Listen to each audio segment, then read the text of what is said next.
Hello दोस्तों, स्वागत है आपका अपने गीतांग सेटी क्लास में। मैं हूं सुनील कुमार और हम पढ़ रहे हैं ओ लेवल का मॉड्यूल 3 जो कि है programming and problem solving through Python language, जिसका हम चैप्टर 5 आज स्टार्ट करने वाले हैं। प्रीवियस वीडियो तक हमने चैप्टर 4 को कंप्लीट कर लिया था, जिसमें हमने बहुत सारे स्टेटमेंट को समझा था जो लूप में यूज हुआ करते थे। तो ठीक है, तो आज हम चैप्टर 5 स्टार्ट कर रहे हैं। देखते हैं आज हम क्या क्या पढ़ेंगे। तो हमारा जो चैप्टर 5 है उसमें सीक्वेंस डेटा टाइप को पढ़ना है और चैप्टर का भी नाम सीक्वेंस डेटा टाइप ही है। और हम ये बताते हैं कि जब हम डेटा टाइप पढ़ रहे थे उस टाइम हमने बहुत सारे डेटा टाइप को समझा था, और मेरी रिक्वेस्ट है आप लोग से कि आप उस वीडियो को ज़रूर देखें जिसमें हमने डेटा टाइप को कवर किया था। आपको इसी प्लेलिस्ट में मिल जाएगा, क्योंकि हमने वहाँ पे बहुत ही डिटेल में हमने एक्सप्लेन किया हुआ है। हर एक डेटा टाइप को एक एक करके इंडिविजुअली हमने एक्सप्लेन किया है, जिसमें कि ये हमारे कुछ डेटा टाइप्स है ये भी उसमें इन्वॉल्व है, जैसे कि लिस्ट, टपल, डिक्शनरी, सेट। तो यहाँ पे हमने जो डेटा टाइप लिख रखा है, ये डेटा टाइप को हमने डेटा टाइप वाले लेक्चर में कंप्लीट कर लिया है। बट हम इसमें थोड़ा सा इसका इन्फॉर्मेशन देखेंगे, थोड़ा सा इंट्रोडक्शन यहाँ भी हम देखेंगे, बट इसका एक्सप्लेनेशन जो है हमने डेटा टाइप वाले वीडियो में किया हुआ है, इसलिए आप उसे एक बार जरूर विजिट कर ले, उसे देख ले, ताकि सारी कंसेप्ट इन सबसे रिलेटेड और जो बेसिक ऑपरेशन है वो सब कुछ आपका क्लियर हो सके। वैसे यहाँ पे जितने भी डेटा टाइप्स हैं, इन सभी डेटा टाइप्स को हम एक बार आपको बता देंगे ब्रीफली, कैसे इसको क्रिएट करते हैं, कैसे डिस्प्ले कराते हैं। बट हम इसमें इंफॉर्मेशन ही बताएंगे, बाकी एक्सप्लेनेशन अगर आपको देखना है तो हमारे प्रीवियस वीडियो को आप विजिट कर सकते हैं, जिसमें हमने बहुत ही अच्छे से एक्सप्लेन किया हुआ है। उसके बाद हम इसमें जो पढ़ने वाले हैं टॉपिक है वो है हमारा लीनियर सर्च। ये बहुत ही इंपॉर्टेंट है और फ्यूचर में भी बहुत ज़्यादा इसका यूज़ होने वाला है। ये डेटा स्ट्रक्चर का पार्ट हो जाता है लीनियर सर्चिंग, कि हमें सर्चिंग करने का एल्गोरिदम कैसे हो। तो हम लीनियर सर्च को समझेंगे और इसके एल्गोरिदम को भी समझेंगे कि हम किस तरीके से सर्चिंग कर सकते हैं। और ये सर्चिंग वाला काम हम सीक्वेंस डेटा टाइप में ही कर सकते हैं, यानी कि जो हमारा एक लिस्ट बना हुआ होगा, टपल बना हुआ होगा, तो हम उसमें इसे बहुत ही आसानी से कर सकते हैं। ठीक है, तो ये सर्चिंग वाली पार्ट है, तो हम इसमें कवर करेंगे। मेन फोकस हमारा सर्चिंग वाला ही रहेगा और एल्गोरिदम भी हम देखेंगे, और इस पे एक हम छोटा सा प्रोग्राम भी आपको बनाकर दिखाएंगे। तो ये बहुत ही इंपॉर्टेंट है और इस वीडियो में हम ज़्यादा फोकस करेंगे सर्चिंग टॉपिक पे, क्योंकि हमने डेटा टाइप वाले टॉपिक को डेटा टाइप के लेक्चर में कंप्लीट कर लिया हुआ है। और अगर आप हमारे यूट्यूब चैनल पर नए हैं तो हमारे चैनल को सब्सक्राइब करें और बेल आइकन प्रेस कर लें। और अगर आप हमारे सब्सक्राइबर फैमिली से हैं तो हमारे वीडियो को लाइक करें। तो हम स्टार्ट करते हैं अपना टॉपिक। तो हमारा सबसे पहला जो टॉपिक है वो है सीक्वेंस डेटा टाइप। तो हमें समझने वाली बात ये है कि सीक्वेंस डेटा टाइप क्या है, और ये बहुत ही इंपॉर्टेंट है और चैप्टर का नाम भी यही है, इसलिए इस टॉपिक को, इस कंसेप्ट को हमें क्लियर करना होगा। तो हम इसे समझते हैं कि सीक्वेंस डेटा टाइप क्या होता है। तो यहाँ पे लिखा हुआ है, sequence data type allow you to store multiple values in an organized way. यहाँ पे कह रहा है कि बहुत सारे वैल्यू, मल्टीपल वैल्यू को एक ऑर्गेनाइज्ड वे में स्टोर किया जाता है, उसे हम सीक्वेंस डेटा टाइप कहते हैं। जैसे कि मैं आपको यहाँ पे समझाऊं, तो सपोज मान लीजिए कि हमारे पास बहुत सारे डेटा है, मल्टीपल डेटा है, तो उन सभी डेटा को हम एक ऐसा स्टोर करते हैं सीक्वेंस में। जैसे कि यहाँ पे हमने बॉक्स बना लिए बहुत सारे, और इसमें हम अपने डेटा को स्टोर कर लेते हैं, सपोज 2, 3, 5, 10, 15। ठीक है, तो इस तरीके से हमने बहुत सारे मल्टीपल वैल्यू को एक ऑर्डर में स्टोर कर लिया। ऑर्डर का मतलब क्या है कि ये 0 number, 1 number, 2 number, 3 number, 4 number, यानी कि इसका कोई इंडेक्सिंग हो, एक सीक्वेंस होना चाहिए, नंबर होना चाहिए कि ये एक ऑर्डर है। इसे हम कह सकते हैं कि ये ऑर्गेनाइज्ड वे में है, यानी कि 0, 1, 2, 3, 4 ये एक ऑर्डर को मेंटेन कर रहा है, असेंडिंग ऑर्डर को मेंटेन कर रहा है। ठीक है, तो जो भी हमारा डेटा हो एक सीक्वेंशियली स्टोर हो रहा है, तो उस डेटा टाइप को हम सीक्वेंस डेटा टाइप कहते हैं। और उसका हम एग्जांपल देखें यहाँ पे, तो देखें बहुत सारे टाइप्स हैं, जैसे कि स्ट्रिंग हो गया, लिस्ट हो गया, टपल हो गया, एंड रेंज्ड फंक्शन हो गया। तो रेंज फंक्शन को भी हमने प्रीवियस वीडियो में समझा हुआ है, जब हमने लूप समझ रहे थे, while loop and for loop, तो उसमें हमने रेंज फंक्शन को भी समझा था, जो कि एक हमें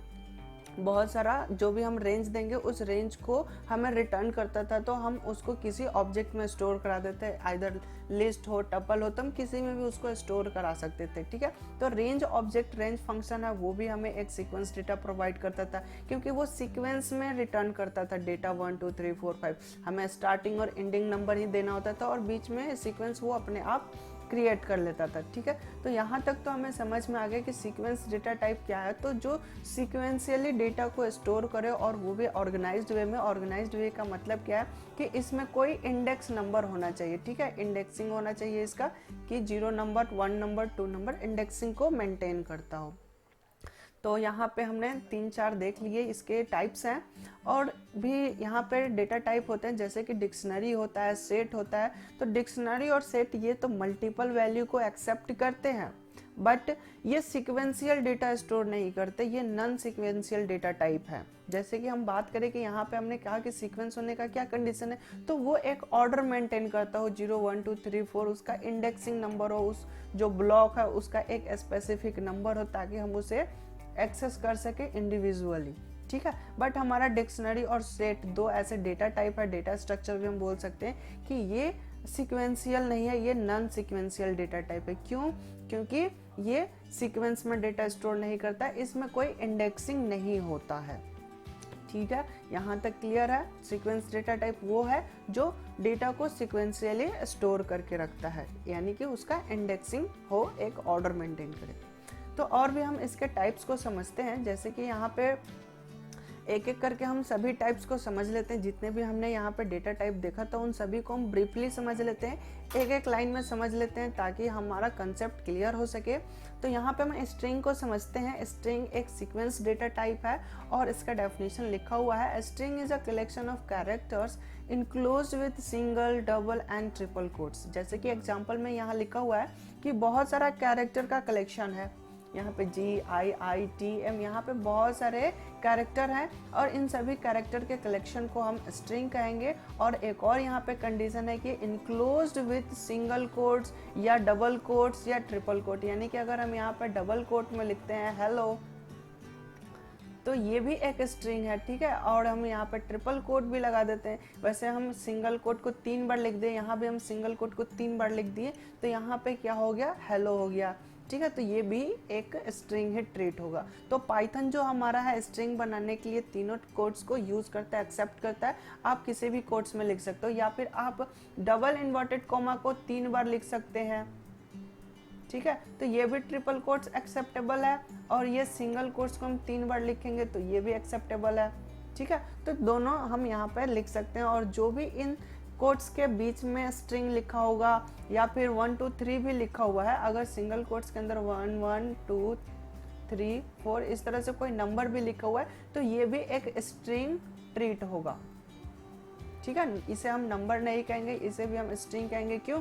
क्योंकि ये इन्वर्टेड कॉमा में क्लोज है, एक सिंगल इन्वर्टेड कॉमा इस पे अप्लाई हो रहा है। ठीक है, तो जो भी इन कोट्स के अंदर लिखा जाएगा वो सभी क्या कहलाएंगे, स्ट्रिंग कहलाएंगे। और हम इसको समझते हैं लिस्ट को, जो नेक्स्ट हमारा डेटा टाइप है। वैसे हम एक एक एग्जांपल भी करते चले, प्रैक्टिकली भी करते चले तो और भी अच्छा रहेगा। तो हम अब इसको समझ लेते हैं लिस्ट को, जो कि हमने समझा हुआ है। अगर आप हमारा डेटा टाइप वाला वीडियो देख चुके हैं तो आपको पता है कि हम लिस्ट कैसे क्रिएट करते हैं, और भी हमने पीछे जितने भी प्रोग्राम बनाए उन सब में हमने लिस्ट को बना रहे थे। तो लिस्ट कहता है, list is order collection of element enclosed with square bracket. List is mutable data type। यहाँ पे ये कह रहा है कि और जो लिस्ट है वो ऑर्डर को मेंटेन करता है, यानी कि ये भी सीक्वेंशियल डेटा टाइप है, और हमारा स्ट्रिंग भी सीक्वेंशियल डेटा टाइप है, क्योंकि ये भी 0 1 2 3 4 ये इंडेक्स को मेंटेन करता है, और इंडेक्स हमेशा 0 से स्टार्ट होता है। लिस्ट की बात करें तो लिस्ट भी हमारा ऑर्डर को मेंटेन करता है, ये भी। बट यहाँ पे एक चीज़ लिखा हुआ है म्यूटेबल। म्यूटेबल का कंसेप्ट समझना बहुत ही ज़रूरी है, क्योंकि इस पे भी क्वेश्चन आते हैं और इसको समझना इम्पोर्टेंट है। तो हम यहाँ पे आपको समझाते हैं। जैसे कि यहाँ पे हम लिखते हैं str, और इसको हम प्रैक्टिकली समझाते हैं। यहाँ पे थ्योरेटिकल ना समझा के हम डायरेक्ट आपको प्रैक्टिकली समझाते हैं। चलते हैं हम अपने प्रॉम्प्ट पे, वहाँ पे और भी बेहतर समझ में आएगा। तो हम यहाँ से पाइथन को ऑन करते हैं, एंड वहाँ पे हम स्ट्रिंग और लिस्ट इन दोनों को समझते हैं। यहाँ पे ऑन हो चुका हमारा पाइथन। तो यहाँ पे हम एक ऑब्जेक्ट बनाते हैं स्ट्रिंग, या फिर हम वेरिएबल भी बोल सकते हैं। तो हमने लिख दिया str, और str में हमने लिख दिया GIITM, या फिर हेलो स्टूडेंट लिख देते हैं, हेलो। ठीक है, तो यहाँ पे क्या है कि हमने सिंगल कोट्स यूज किया, ये भी एक्सेप्टेबल है। या फिर हम सिंगल कोट्स को हटा के डबल कोट्स दे, ऐसा नहीं कि सिंगल कोट आप 2 बार दे दे, ठीक है, ऐसा नहीं करना। आप डबल कोट्स दे, शिफ्ट के साथ कोट्स वाला बटन प्रेस करेंगे तो डबल कोट्स आ जाएगा, तो ये भी एक्सेप्टेबल है। या फिर आप ट्रिपल कोट को 3 बार लिख दे, ये भी एक्सेप्टेबल है। या फिर सिंगल कोट को आप 3 टाइम्स लिखे तो ये भी एक्सेप्टेबल है। और जैसा एक साइड दीजिएगा सेम वैसा ही आपको दोनों दूसरे तरफ भी देना होगा, यानी कि एक तरफ आप सिंगल और दूसरे तरफ डबल कोट्स इस तरीके से आप नहीं लिख सकते। जैसे कि हमने लेफ्ट साइड में दिखा, स्टार्टिंग में सिंगल कोट्स एंड एंडिंग में डबल कोट्स, तो ऐसा एक्सेप्टेबल नहीं है। तो जैसा दोनों तरफ सेमी कोट्स देना है। तो हमने डबल कोट्स के अंदर लिख लिया हेलो स्टूडेंट। अब इसको हम चेक करते हैं कि ये किस टाइप का डेटा है। यहाँ पे हम ऐसे लिख लेते हैं, आपको str लिखा होगा तो समझ में कहीं आए कि ये कोई स्ट्रिंग लिखा हो, तो हम इसको नाम रख लेते हैं ऑब्जेक्ट। ठीक है, हम ऐसे नाम रख लेते हैं ऑब्जेक्ट। वेरिएबल का नाम हम कुछ भी रख सकते हैं, और इसके नेमिंग रूल भी हमने डेटा टाइप में समझ लिया है। तो इसके टाइप को हम समझते हैं, हम type टाइप फंक्शन को देखते हैं, और टाइप फंक्शन में हम ऑब्जेक्ट को पास करते हैं, और ऑब्जेक्ट का यहाँ पे हम टाइप देखें तो यहाँ पे str आ रहा है। str का मतलब क्या है, स्ट्रिंग। ठीक है, तो यहाँ पे म्यूटेबल और इम्यूटेबल समझने वाली बात है। जैसे कि मैं लिखता हूँ ऑब्जेक्ट की 0th इंडेक्स को प्रिंट कर दो। ठीक है, 0th इंडेक्स, तो हम यहाँ पे 0 लिख लिए। अब 0th इंडेक्स क्या कहलाएगा, जैसे कि हम इंडेक्सिंग की बात करें तो यहाँ पे आप देखेंगे कि जो स्टार्टिंग इंडेक्स होता है वो 0 से होता है। ठीक है, और इंडिंग इंडेक्स की बात करें तो इंडिंग जो होता है वो -1 होता है। ठीक है, 0 1 2 3 4, और यहाँ पे एक स्पेस है तो यहाँ भी एक इंडेक्स आएगा, स्पेस के लिए भी 5 6 7 8 9 10 11 एंड 12। तो इस तरीके से ये इंडेक्सिंग है, और माइनस में ये -1 2 3 4 5 इस तरीके से आएगा। ठीक है, तो यहाँ पे इंडेक्सिंग की बात करें तो ऑब्जेक्ट की 0th नंबर इंडेक्स को प्रिंट करना है, तो 0th नंबर पे क्या है, h है, तो यहाँ पे आउटपुट हमें क्या आएगा, h आएगा। तो हमने जैसा एंटर बटन प्रेस किया, यहाँ पे आप देखेंगे कि h प्रिंट हो चुका है। ठीक है, अब हम लिस्ट को एक बनाते हैं, लिस्ट समझते हैं। तो लिस्ट कैसे बनेगा, तो लिस्ट बनाने के लिए हम यहाँ पे लिखते हैं ऑब्जेक्ट नंबर 2, और ऑब्जेक्ट नंबर 2 में लिस्ट बनाते हैं। तो हमने अभी डेफिनेशन में देखा था कि लिस्ट बनाने की क्या कंडीशन है, तो हम यहाँ पे आपको एक बार दिखा देते हैं। List is an order collection of elements enclose with in a square bracket. ठीक है, यहाँ पे स्क्वायर ब्रैकेट से इनक्लोज होना चाहिए। ठीक है, तो हम यहाँ से स्क्वायर ब्रैकेट को देखते हैं, तो हमने स्क्वायर ब्रैकेट दे दिया, और इसके अंदर हम कोई भी डेटा टाइप को रख सकते हैं, सिमिलर डेटा टाइप या डिसिमिलर, यानी कि हम 1 2 3 भी रख सकते हैं, और इसमें हम स्ट्रिंग भी डाल सकते हैं। जैसे कि हम लिखते हैं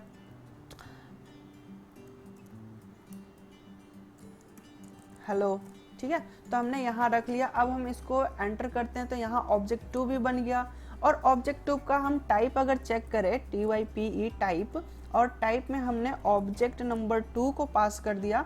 तो हमने अभी समझा था कि ऑब्जेक्ट नंबर 2 हम लिस्ट बनाए हैं। अब हम एंटर करके इसके टाइप को देखें तो यहाँ पे आप देखेंगे टाइप इसका लिस्ट आ रहा है। ठीक है, यहाँ तक क्लियर है, यानी कि क्लास लिस्ट का ये ऑब्जेक्ट नंबर 2 है। हमने ऑब्जेक्ट जो बनाया वो लिस्ट क्लास का बना हुआ।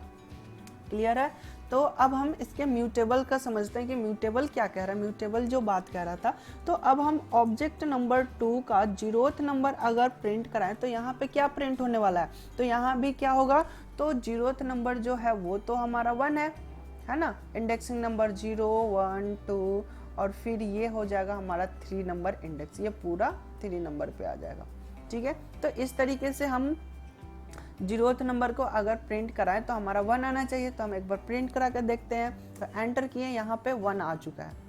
अब देखिए म्यूटेबल क्या होते हैं, तो म्यूटेबल वो होता है जिसकी वैल्यू चेंज हो सके, और इम्यूटेबल वो होता है जिसकी वैल्यू चेंज ना हो। तो यहाँ पे हम फिर से ये लाइन लिखते हैं कि ऑब्जेक्ट नंबर 2 का जो 0th पोजीशन है उस पे 1 के जगह पे 50 आ जाए। ठीक है, 50 नंबर आ जाए, और जैसे हमने एंटर बटन किया ये लाइन एक्सेप्ट हो गया, और एक्सेप्ट हो गया तो एक बार और हम इसी लाइन को प्रिंट कराते हैं कि ऑब्जेक्ट नंबर 2 ऑब्जेक्ट 2 का 0th नंबर को प्रिंट कर दो। ठीक है, तो हमने जैसे एंटर बटन प्रेस किया तो यहाँ पे आप देखेंगे कि 50 नंबर प्रिंट हो रहा है, यानी कि अब हमने जैसे वैल्यू चेंज किया तो यहाँ पे वैल्यू उसकी चेंज हो चुकी है। ठीक है, अगर मैं पूरे ऑब्जेक्ट को एक बार प्रिंट करा के दिखाऊं आपको तो यहाँ पे आप देख सकते हैं 50, 50, 2, 3 और हेलो, जबकि हमने इनिशियली क्या दिया हुआ है तो 1, 2, 3 और हेलो, बट हमारा प्रिंट क्या हो रहा है 52, 3 हेलो, क्योंकि हमने 0 नंबर जो इंडेक्स है 0th इंडेक्स उसकी जो वैल्यू 1 है उसको हमने 50 से कन्वर्ट कर दिया, चेंज कर दिया। तो जिसकी वैल्यू चेंज हो जाती है उसको हम म्यूटेबल डेटा टाइप कहते हैं। ठीक है, और अगर हम जिसकी वैल्यू चेंज नहीं करते उसको हम इम्यूटेबल कहते हैं। अगर मैं स्ट्रिंग की बात करूं तो यहाँ पे हमारा जो ऑब्जेक्ट बना था, ऑब्जेक्ट जो सिंपल ऑब्जेक्ट था वो तो स्ट्रिंग था, तो स्ट्रिंग की जो 0th वैल्यू थी वो क्या था, तो यहाँ पे आप देखेंगे कि यहाँ पे हमने प्रिंट कराया था ऑब्जेक्ट की 0th वैल्यू, यानी कि 0 नंबर इंडेक्स पे क्या था तो एज था यहाँ पे, तो एज यहाँ पे प्रिंट हो चुका है। अब मैं एज के जगह पे हम कैपिटल एज कर दे तब भी हमारा स्ट्रिंग भी सही रहेगा। हम यहाँ पे कैपिटल एच कर देते हैं, तो हमने सिंगल कोट्स में कैपिटल एच को लिख दिया। ठीक है, कोई दिक्कत। अब हम जैसे ही एंटर बटन प्रेस करेंगे तो यहाँ आपको समझ में आएगा कि यहाँ पे क्या हुआ। ये देखिए एक एरर हुआ। ठीक है, एरर यहाँ पे क्या कह रहा है कि str जो ऑब्जेक्ट है हमने बनाया है does not support item assignment. ठीक है, यानी कि ये आइटम को असाइनमेंट करने की सपोर्टेबल नहीं है, ये आइटम को असाइन नहीं करेगा, ये एक्सेप्टेबल नहीं है। ये लाइन जो आपने लिखा है ये एरर है, इसमें गलत है। ठीक है, तो ये चीज़ हमने समझा कि जिसमें वैल्यू चेंज हो जाती है वो म्यूटेबल टाइप का होता है, और जिसमें वैल्यू चेंज नहीं होता है उसको हम इम्यूटेबल कहते हैं। यहाँ तक क्लियर है? तो हमने म्यूटेबल और इम्यूटेबल को समझ लिया, और लिस्ट को हम कैसे असाइन करते हैं और उसको कैसे प्रिंट करते हैं उसको भी समझ लिया। और अगर हमें एक एक करके प्रिंट कराना है तो हम इस तरीके से प्रिंट कराएंगे। ठीक है, तो हमने यहाँ पे इसे समझ लिया। और स्ट्रिंग जो हमारा डेटा टाइप है वो इम्यूटेबल है, यानी कि उसकी वैल्यू चेंज नहीं की जा सकती, जो एक बार असाइन हो गया वो हो गया। अब हम नेक्स्ट डेटा टाइप को समझते हैं, टपल। टपल भी सीक्वेंशियल डेटा टाइप है, ये भी ऑर्डर को मेंटेन करता है, ये भी लिस्ट की तरह ही है, बट इसका क्या केस है, तो इसको हम असाइन करेंगे तो इसको असाइन करने के लिए हमें पैरेंथेसिस की यूज़ करनी पड़ती है। यहाँ पे हम क्या यूज़ कर देते हैं, स्क्वायर ब्रैकेट यूज़ करते थे, बट इसमें क्या होगा तो पैरेंथेसिस यूज़ होगा। इट इज़ इम्यूटेबल टाइप, और ये इम्यूटेबल टाइप का डेटा टाइप है, बट हमारा लिस्ट जो है वो है म्यूटेबल है और ये इम्यूटेबल है। तो इम्यूटेबल का मतलब क्या है कि इसकी वैल्यू, इसकी जो टपल है इस टपल की भी वैल्यू चेंज नहीं होगा। तो इसको भी हम एक बार चेक कर लेते हैं। यहाँ पे हम ऑब्जेक्ट नंबर 3 बनाते हैं, obj3। obj3 में हम पैरेंथेसिस देंगे, क्योंकि अभी हमने समझा कि जब हम टपल बनाते हैं तो उसमें हम पैरेंथेसिस का यूज करते हैं। और जैसे हमने एंटर बटन प्रेस किया, यहाँ पे ऑब्जेक्ट 3 हमारा बन के तैयार हो गया। और ऑब्जेक्ट 3 का हम टाइप चेक कर लेते हैं। टाइप में हम ऑब्जेक्ट नंबर 3 को पास करते हैं, देन एंटर बटन प्रेस करें। यहाँ पे आप देखेंगे कि इसका क्लास की टाइप आ चुकी है टपल, TUPLE टपल। ठीक है, तो यहाँ ऑब्जेक्ट जो हमारा बना ये टपल है, और हम यहाँ पे डिस्प्ले कराएं ऑब्जेक्ट को। अगर हम सिंपल ऑब्जेक्ट 3 लिखेंगे तो यहाँ पे हमने स्पेलिंग गलत लिख दिया ऑब्जेक्ट का, obj3। ठीक है, हमने यहाँ पे BOJ लिख दिया था, हमने obj3 लिख के जैसे एंटर बटन प्रेस किया, यहाँ पे आप देखेंगे कि टपल हमारा प्रिंट हो चुका है 1 2 3 4। ओके, अगर हम एक एक करके प्रिंट कराएं, इंडेक्सिंग का यूज करें तो obj3 का इंडेक्स नंबर 0 को प्रिंट कर दो। ठीक है, तो 0 नंबर पे कौन आएगा, 1 आएगा। तो हम इसे एक बार प्रिंट कराते हैं। तो यहाँ पे देखिए 1 आ चुका है, यानी कि जो हमारा लिस्ट बना था और टपल बना था, तो टपल में 1 नंबर पे 0 है, 0 नंबर पे 1 है, फिर 1 नंबर पे 2 है। तो ये इंडेक्स नंबर की बात की जा रही है, तो इंडेक्स हो गया 0 1 2 3। ठीक है। तो इस तरीके से जीरोथ इंडेक्स को प्रिंट किया, तो जीरोथ इंडेक्स पे 1 नंबर वैल्यू पड़ी हुई है, तो यहाँ पे ये प्रिंट आउट हो चुका है। तो हमने इसे समझ लिया। और भी इसके बेसिक ऑपरेशन होते हैं जो कि हमने डेटा टाइप वाले चैप्टर में वीडियो लेक्चर में हमने कंप्लीट कर लिया है। तो अगर आप उसे नहीं देखें तो एक बार ज़रूर विजिट कर ले, वो बहुत इंपॉर्टेंट है इन सभी के लिए। और हम नेक्स्ट समझते हैं। नेक्स्ट जो डेटा टाइप है वो है डिक्शनरी।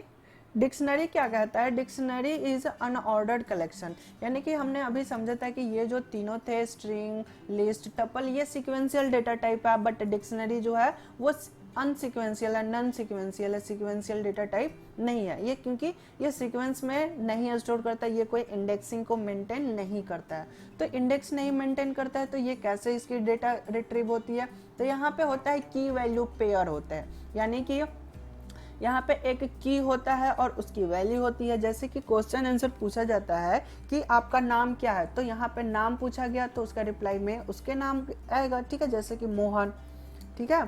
तो यहाँ पे अगर रोल नंबर पूछा जाए, रोल नंबर कितना, तो रोल नंबर 25।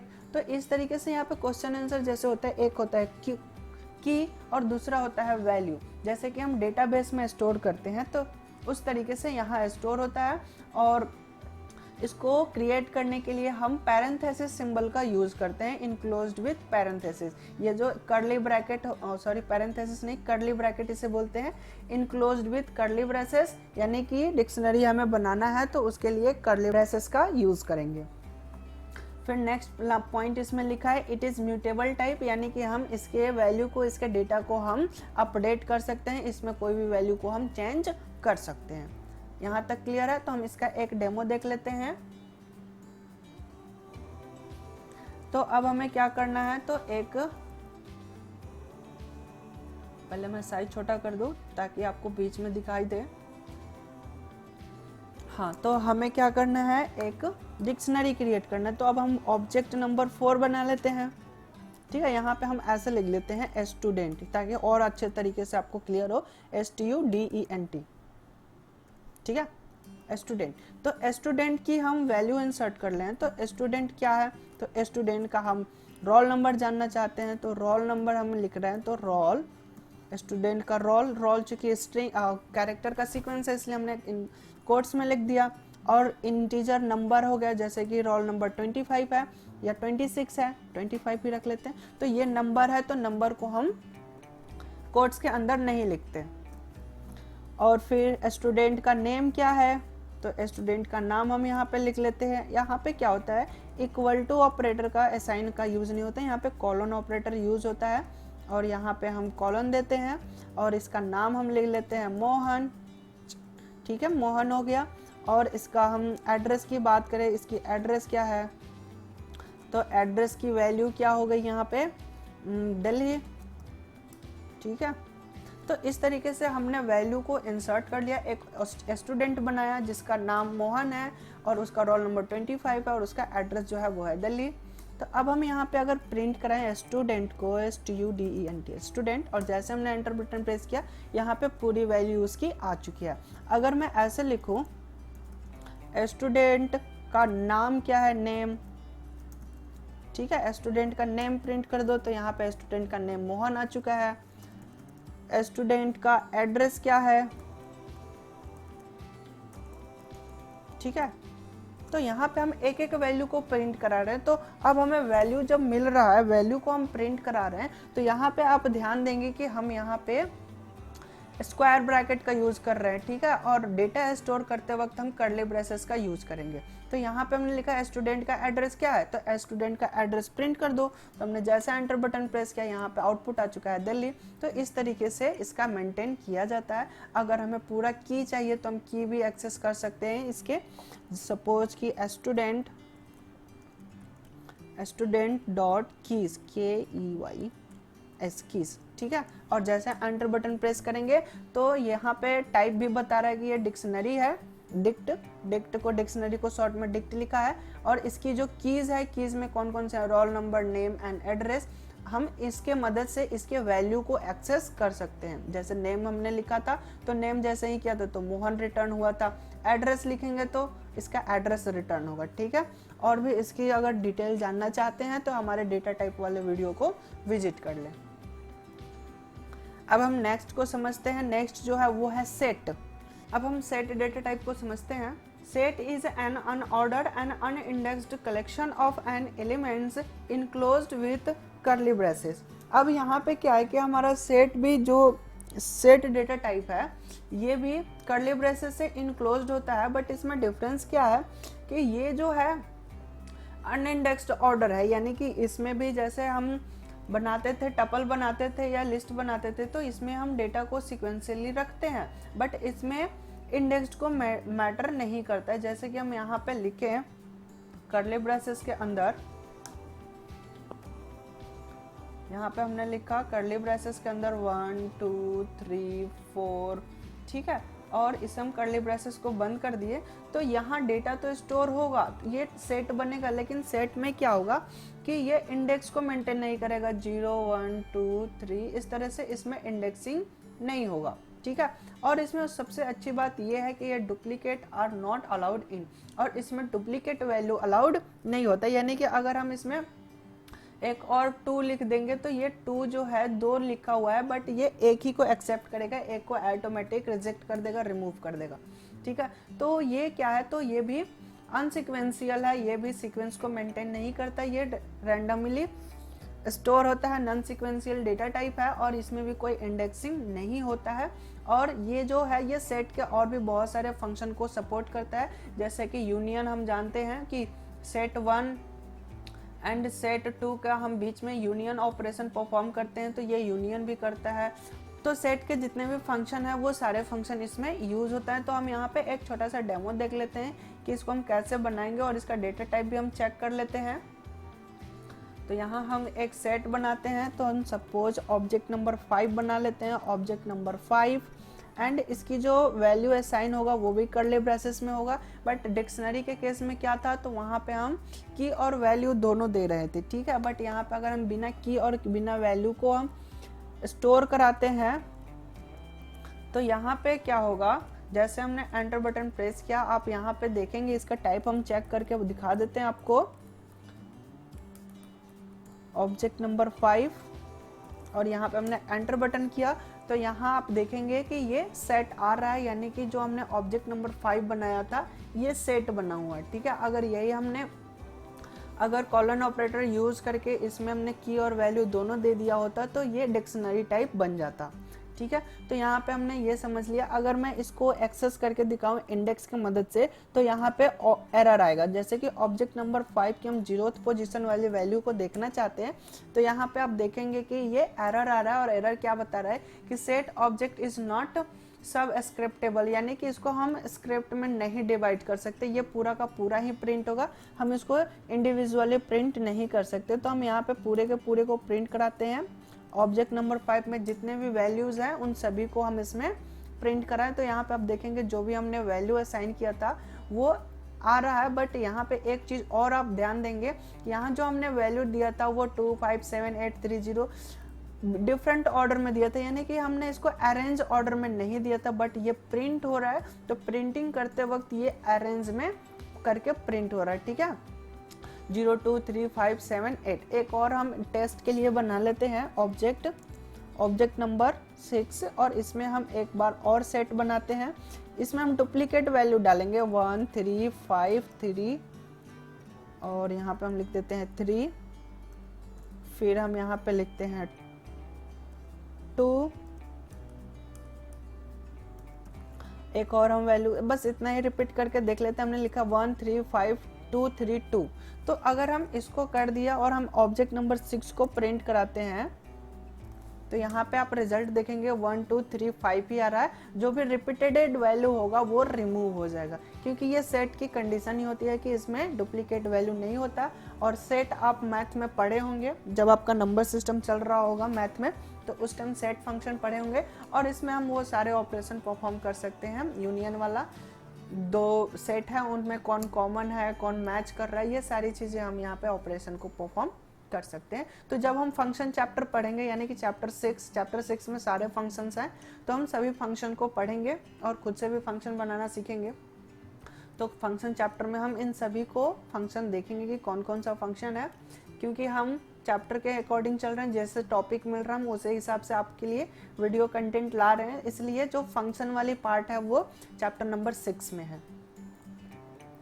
तो यहाँ पे हमने सभी टाइप्स को समझ लिया है और अब हम समझते हैं लीनियर सर्च।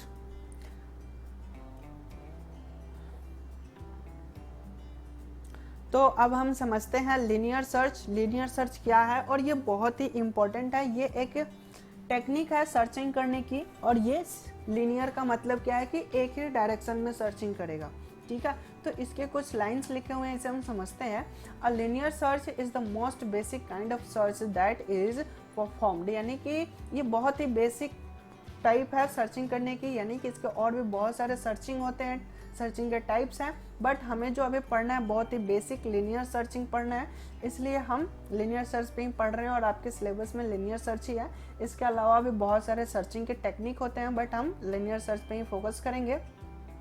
और यहाँ पे हम देखते हैं एक लाइन और लिखा हुआ है, जो कि यहाँ पे लिखा है when you inspect each item in a list one by one from one and to another to find a match for what you are searching for, यानी कि कह रहा है कि ये क्या करेगा कि सपोज हम यहाँ पे एक एग्जांपल के साथ आपको समझाते हैं कि यहाँ पे हमने कोई सेट बना ली, ठीक है। सेट हमारा इमेज सही से बना लेते हैं।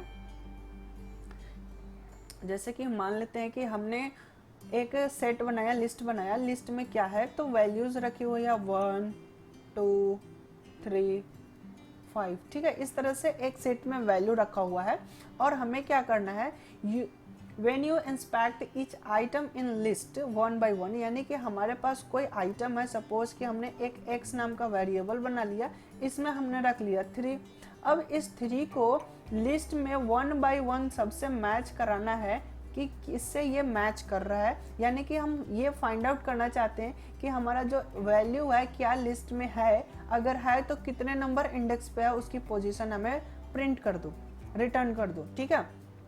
तो यहाँ पे हम क्या करेंगे कि 1 बाय 1 वन एंड, यानी कि एक तरफ से हम स्टार्टिंग करेंगे मैचिंग करना, क्या ये x के बराबर है, यानी कि जो हमारा ये लिस्ट है LST की बात करें तो x equal to list of 0, यानी कि 0th इंडेक्स वाले को मैच करो, क्या इसके बराबर है, अगर हाँ तो इसकी इंडेक्स वैल्यू को हमें प्रिंट कर दो। इंडेक्स वैल्यू अगर हमें मिल जाएगा तो हमें पता चल जाएगा कि ये इतने नंबर पोजीशन पे है, ठीक है। तो यहाँ पे चेक होगा 0 पे एक बार, फिर एक बार 1 पे चेक करेगा, फिर एक बार 2 पे चेक करेगा, तो यहाँ पे ये मैच कर जाएगा। तो जैसे ही मैच करेगा तो हम उसके इंडेक्स वैल्यू को प्रिंट करा लेंगे, तो प्रिंट करा देंगे तो हमारा रिजल्ट कितना आ जाएगा 2। अगर इनकेस हमने यहाँ पे लिख दिया 1 3 13, तो यहाँ पे सर्चिंग करेगा लास्ट तक, अब यहाँ पे तो डेटा है ही नहीं 30, तो क्या होगा 13 नहीं है तो रिटर्न हमें क्या आएगा -1। तो कुछ इस तरीके का इसका कंसेप्ट है, और भी हम एग्जांपल के साथ इसको समझेंगे। आई थिंक आपको एक बेसिक आइडिया मिल गया होगा कि क्या होता है सर्चिंग में। तो जो पहले से लिस्ट बना हुआ है उस लिस्ट में हम किसी एक्सटर्नल वैल्यू को मैच कराते हैं या सर्चिंग करते हैं। बहुत सारी चीज़ें हैं, इसके मदद से बहुत सारा एप्लीकेशन बन सकता है, जैसे कि अब सेम को ही सेम से मैच करा के हम मैक्सिमम वैल्यू कर सकते हैं, मिनिमम वैल्यू फाइंड कर सकते हैं, ठीक है। तो यहाँ पे हम और समझते हैं लीनियर सर्च के बारे में। Linear search is one of the simplest searching algorithm in which targeted item in sequential matched with each item in a list. यहाँ पे वही बात लिखा हुआ है जो कि हमने डायग्राम से समझाया था कि लीनियर सर्च में किसी एक टारगेटेड वैल्यू, जैसे कि हमने यहाँ पे x की वैल्यू ली हुई थी 3 और टारगेटेड वैल्यू को लिस्ट के अंदर, तो हमारा लिस्ट जो बना था 1 2 3 4, तो इस लिस्ट के अंदर सिक्वेंशियली मैच्ड करेगा, यानी कि सबसे पहले ये 0 नंबर से मैच करेगा, फिर 1 नंबर से, फिर 2 नंबर से, फिर 3 नंबर से, एक एक करके सभी जितने भी वैल्यूज हैं उन सभी से ये मैचिंग परफॉर्म करेगा, ठीक है। इस तरीके से एक ही डायरेक्शन में ये सर्चिंग करेगा लिस्ट के अंदर, तो इसे हम लीनियर सर्च कहते हैं। तो ये लीनियर सर्च की प्रॉपर्टी है। तो इसे हमने समझ लिया कि लिस्ट के अंदर किसी खास वैल्यू को, कोई भी हम वैल्यू को लेकर हम उससे सर्चिंग कर सकते हैं। तो अब हम बात करते हैं इसके एल्गोरिदम की, कि इसकी एल्गोरिदम क्या है, तो हम कैसे इसको सर्चिंग करेंगे। तो इसको समझने के लिए हम एक प्रोग्राम बनाते हैं, एक सॉल्यूशन लेते हैं, क्वेश्चन लेते हैं और इसका सॉल्यूशन तैयार करते हैं। यहाँ पे लिखा हुआ है search the specific data in list and find the position. जैसे कि हमने एग्जांपल में दे रहे थे डायग्राम से कि एक हमें ये क्वेश्चन क्या कह रहा है, ये जो हमारा प्रॉब्लम है ये कह रहा है कि लिस्ट के अंदर स्पेसिफिक डेटा को फाइंड करना है, सर्चिंग करना है और सर्चिंग करने के बाद उसकी जो पोजीशन है उसे हमें रिटर्न कर दो। तो पहले हम इसे समझते हैं कि यहाँ पे क्या कह रहा है। तो यहाँ पे तो एक चीज़ तो क्लियर है कि हमें एक लिस्ट बनानी है। तो हमने यहाँ पे एक लिस्ट बना ली जिसका नाम हमने रख दिया LST। वेरिएबल है, ऑब्जेक्ट है, कोई भी नाम रख सकते हैं। तो जो ऑब्जेक्ट बनता है, जो वेरिएबल बनता है वो क्या होता है, तो एक्चुअली में वो किसी को रेफर करता है। और किसको रेफर करता है, तो मेमोरी लोकेशन को, और मेमोरी लोकेशन में कोई वैल्यू रखी हुई होती है। अब यूजर से इनपुट करा ले या फिर हम खुद असाइन कर ले। तो यहाँ पे हम समझते हैं यहाँ पे एक मेमोरी ब्लॉक है जिसमें 10, 20, 30, 40 एंड 50 कुछ वैल्यू रखी हुई है जो कि लिस्ट वेरिएबल उसको रेफर कर रहा है, उसको पॉइंट कर रहा है। अब क्या करना है, तो स्पेसिफिक डेटा चाहिए हमें, तो हमें तो एक और वेरिएबल बनाना पड़ेगा जिसको हमने x में रख लिया कि x को, और x में जो वैल्यू पड़ी हुई है वो है 30। यानी कि इस 30 को स्पेसिफिक जो हमारा डेटा है, इस डेटा को जो लिस्ट है इसमें हम एक एक करके सर्च करेंगे और जहाँ ये मैच कर गया तो वहाँ पे क्या हो, तो हमें रिटर्न कर दे कि इसकी पोजीशन नंबर। तो हमने क्वेश्चन के अकॉर्डिंग डायग्राम बना लिया है। अब हम एक एक करके एल्गोरिदम को देखते हैं और उसको समझते हैं। तो फर्स्ट स्टेप ये कहता है start from the left most element of list, यानी कि सर्चिंग कहाँ से स्टार्ट करना है, लेफ्ट मोस्ट। तो लेफ्ट मोस्ट क्या होता है, तो ये होता है हमारा लेफ्ट मोस्ट, ठीक है, लेफ्ट एल हमने लिख दिया। तो ये होता है लेफ्ट मोस्ट, और ये जो पॉइंट होता है राइट साइड वाला उसको हम राइट मोस्ट कहते हैं, ठीक है। तो यहाँ पे से स्टार्टिंग करना है, कोई भी एक पॉइंट ले लेते हैं। तो हम यहाँ पे लिस्ट LF ले लेते हैं, लेफ्ट मोस्ट लिस्ट का, एंड 1 by 1 कंपेयर x। और क्या करेंगे कि जो x की वैल्यू है ये 1 by 1 सबसे कंपेयर करेंगे। यहाँ पे हम चेक करेंगे कि x की वैल्यू और जो लेफ्ट मोस्ट है यानी कि 0th पोजीशन पे जो है, यहाँ पे इंडेक्स लिख लेते हैं 0, 1, 2, 3 एंड 4, ये इंडेक्स वैल्यू है। तो लिस्ट के 0th इंडेक्स वाले वैल्यू से कंपेयर करो x को, क्या ये इक्वल है। अगर हाँ तो इसकी जो इंडेक्स पोजीशन है उसे प्रिंट कर दो, अगर नहीं है तो नहीं है तो आगे बढ़ो, इसके यानी कि लिस्ट के 1 नंबर इंडेक्स को चेक करो। फिर इसी तरह से क्या होगा, ये आगे बढ़ते जाएगा, ठीक है, यहाँ पे लास्ट तक चलेगा। नेक्स्ट देखते हैं। नेक्स्ट ये कहता है if x match with an element, यानी कि x जिस भी एलिमेंट से मैच कर जाता है, रिटर्न द इंडेक्स वैल्यू, यानी कि यहाँ पे 30 से मैच कर गया तो 30 का इंडेक्स वैल्यू क्या है 2, यानी कि 2 को प्रिंट कर दो, रिटर्न कर दो। तो यहाँ पे हम प्रिंट करा लेंगे, प्रिंट कर दो, तो प्रिंट कर दो इंडेक्स वैल्यू को। तो यहाँ हम इंडेक्स के लिए अक्सर i यूज करते हैं तो हमने i यूज कर लिया है, ठीक है। तो प्रिंट कर दो i को, तो i की वैल्यू कितनी आ जाएगी, 2 आ जाएगी। अगर मैच नहीं करता है, इनकेस हो सकता है कि जो हमारा वैल्यू है वो यहाँ पे 30 के जगह पर मान लो कि यहाँ पे 60 होता, तो ये मैच करता, नहीं करता, नहीं करता तो ये एंड तक तो सर्चिंग करता लास्ट वैल्यू। तो अब क्या होता है, if x does not match with any element, किसी भी एलिमेंट से मैच नहीं करता तो रिटर्न क्या होता, -1। तो यहाँ पे -1 अगर आ जाता तो हमें ये पता चल जाएगा कि ये जो वैल्यू हमने दिया था ये लिस्ट में अवेलेबल नहीं है।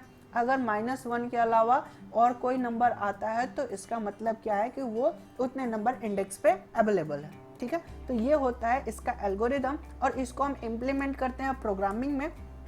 तो चलिए अब हम कोडिंग करते हैं और उसको समझेंगे कैसे क्या करना है। तो हम एक एक स्टेप को करेंगे, जैसे कि यहाँ पे हमने 3 स्टेप लिया है तो हम इन्हीं तीनों को स्टेप करेंगे। बट उसके पहले हम क्या करेंगे कि एक लिस्ट बनाएंगे और यूजर से हम एक वैल्यू इनपुट कराएंगे, ठीक है।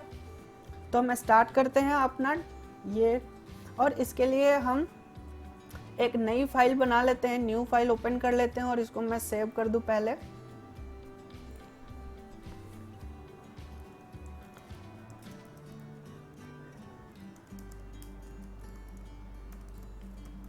ठीक है, लिनियर सर्च के नाम से मैंने सेव कर दिया। अब हमें क्या करना है कि एक लिस्ट बनाना है, तो हमने LST नाम से बना दिया और लिस्ट के अंदर हमने वैल्यू रख दिया 10, 20, 30। ठीक है, ये हमारा लिस्ट हो गया। हम 40 एंड 50 भी रख लेते हैं। ओके, अब क्या करना है, एक्स हमें लेना है और एक्स की वैल्यू हमें कंपेयर करना है, तो हम यूजर से ही ले लेते हैं। नेक्स्ट वीडियो में मैं लिस्ट में यूजर से इनपुट करना सिखाऊंगा, क्योंकि आज की वीडियो कुछ ज़्यादा लेंदी हो जाएगा फिर, तो मैं नेक्स्ट वीडियो में आपको यूजर से इनपुट लेना सिखाऊंगा लिस्ट में कि कैसे इनपुट लेंगे। तो हमने यहाँ पे इंटीजर टाइप का इनपुट लेना है और हमने इनपुट ले लिया और यहाँ पे हम लिख लेते हैं inter a number, searching number, यानी कि जो सर्चिंग नंबर है, जिस नंबर को सर्च करना है उसे आप एंटर करें और एंटर हो गया। ठीक है, अब क्या करना है कि अब हमें लूप चलाना है, क्योंकि हमें सर्चिंग बार बार करना है तो हमें लूप चलाना होगा। तो लूप चलाना है तो लूप की वैल्यू क्या होगी, तो हम यहाँ पे लिख लेते हैं फॉर लूप चला लेते हैं। ठीक है, फॉर लूप में हमने और काउंटिंग करने के लिए हम यहाँ पे एक वेरिएबल बनाएंगे i, जो कि इटरेटिव ऑपरेशन करेगा, बार बार सर्चिंग करेगा। तो हमने इंडेक्स के लिए i बना लिया इन। अब क्या करना है, तो हमें रेंज देना है, तो रेंज हम दे देते हैं। रेंज कितना देना है, तो 0 से स्टार्ट करना है एंड टोटल कितने नंबर है, 1 2 3 4 5 है, तो हमने यहाँ पे 5 ले लिया, यानी कि 5 - 1 4 तक चलेगा। तो अगर इंडेक्सिंग की बात करें तो 0 1 2 3 4 तक चलेगा। ठीक है, अब हम यहाँ पे इसका ब्लॉक बनाते हैं।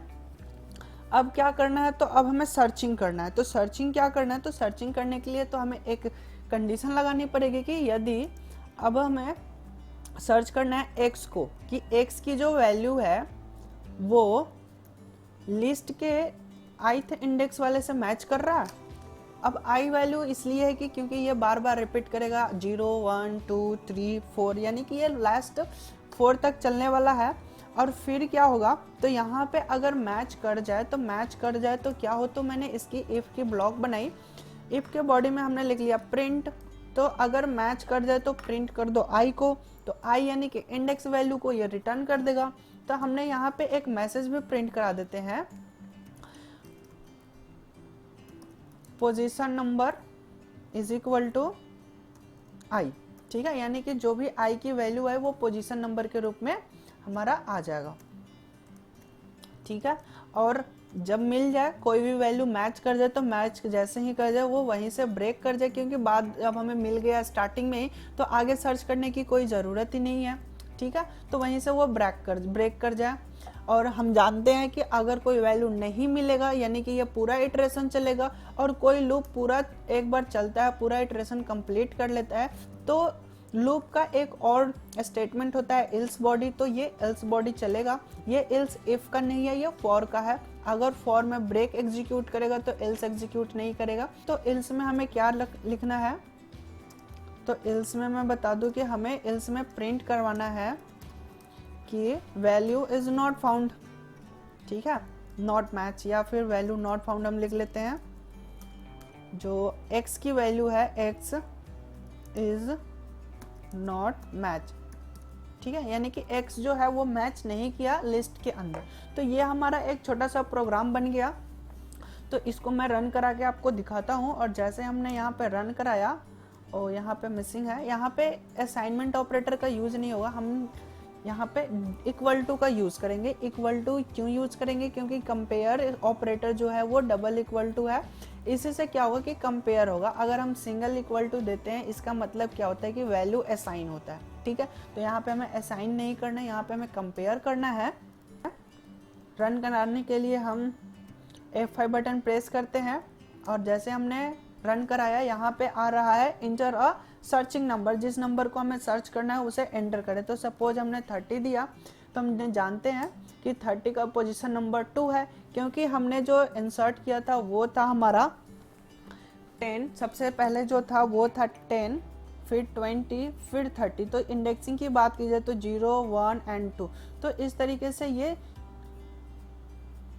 दूसरे नंबर इंडेक्स पे 30 नंबर अवेलेबल आता है। एक बार और हम इसे रन कराते हैं, और रन कराने के बाद हम कोई दूसरी वैल्यू देते हैं, जैसे कि हम 100 डाल देते हैं। हमें पता है कि 100 हमारे लिस्ट में नहीं है, तो यहाँ पे आ रहा है 100 इज नॉट मैच, यानी कि हमारा प्रॉपर वर्क कर रहा है सर्चिंग एल्गोरिदम।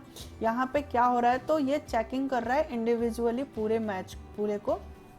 ठीक है, यहाँ पे मैं एक बार ड्राई रन कर दूं ताकि और भी आपका क्लियर हो जाए। यहाँ पे एक एक लूप चलेगा। लूप का रेंज क्या है, तो 0 से लेकर 5 तक चलेगा, और 0 से 5 तक जब ये एग्जीक्यूट करेगा तो i की वैल्यू हमेशा स्टार्टिंग में 0 रहेगा। तो x की वो जो वैल्यू है, x में हमने जैसे दिया था 30, और 30 को क्या करेगा, x की लिस्ट के 0 नंबर पोजीशन को मैच करो। तो 0 नंबर पोजीशन पे है 10, तो वहाँ पे 10 से मैच कराएगा। तो ये इटरेशन मैच अगर कर जाएगा, अगर ट्रू हो जाएगा तो उसकी पोजीशन नंबर प्रिंट कर दो और ब्रेक कर दो लूप को। अगर नहीं मिलता है तो एल्स पार्ट में आ जाओ, यानी कि वो मैच नहीं किया। तो ये इटरेशन तब तक चलेगा जब तक कि ये रेंज कंप्लीट नहीं हो जाता। ठीक है, तो इस तरीके से हम इसको रन कराएंगे। ओके, यहाँ तक क्लियर हो चुका है। हमने एक सर्चिंग का भी प्रोग्राम बना लिया है। तो यहाँ पे हमने सर्चिंग का एल्गोरिदम देखा, और नेक्स्ट वीडियो में और भी हम इसको लिस्ट में कैसे यूजर से इनपुट लेंगे इसको हम समझाएंगे, और भी एक दो प्रोग्राम रन करा के दिखाएंगे हम। तो आज के इस वीडियो लेक्चर में हमने सीक्वेंस डेटा टाइप को समझा, list, tuple, dictionary and set का ब्रीफ इंफॉर्मेशन देखा। बाकी अगर इसके बारे में और डिटेल चाहिए आपको तो आप डेटा टाइप वाले वीडियो लेक्चर को देख सकते हैं। और फिर हमने लिनियर सर्च को देखा, और इस तरीके से हमने इस वीडियो को कंप्लीट किया। अगर ये वीडियो आपको पसंद आई हो तो प्लीज़ लाइक करें एंड अपने दोस्तों के साथ शेयर करें। और अगर आप हमारे यूट्यूब चैनल पर नए हैं तो प्लीज़ हमारे चैनल को सब्सक्राइब करें एंड बेल आइकन प्रेस करें, ताकि जब भी कोई नई वीडियो अपलोड हो तो नोटिफिकेशन सबसे पहले आपके पास पहुंचे। Thanks for watching this video.